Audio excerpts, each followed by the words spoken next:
Hi friends, welcome back to my YouTube channel Adapala Jyothi కబుర్లు. నా ఛానల్ని సబ్స్క్రైబ్ చేసుకోండి, లైక్ చేయండి, షేర్ చేయండి. మేము వెళ్తున్న గుడి వచ్చి తూకువాకం గంగమ్మ గుడి అండి. ఆమె ఊళ్ళోనే వెలసిందంట, పొయ్యిలోంచి బయటకు వెలసిందంటండి. చాలా ఫేమస్ గుడి అండి. ఈమెకి బుధవారం ఫేమస్ అండి. ఈమెకి చుట్టుపక్కల ఇండ్ల మధ్యలో వెలసిందంట. ఈమెకి బుధవారం ఫేమస్. పొంగళ్ళు పెట్టుకుంటారు, పసుపు కుంకాలు, చీర జాకెట్లు అన్నీ ఇస్తారు.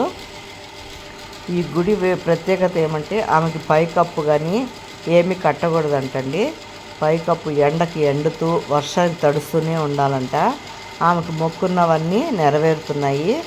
ఈమెకి చుట్టుపక్కల పొంగళ్ళు కానీ అంబిళ్ళు కానీ అన్నీ పోస్తారు.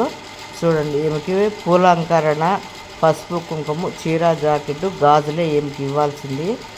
చూడండి, మొక్కున్న వాళ్ళందరూ ఒక్కొక్కరు ఒక్కొక్క శూలం తీసుకొచ్చి ఈమె దగ్గర పేరుస్తారంటండి. ఈమండి గంగమ్మ తల్లి.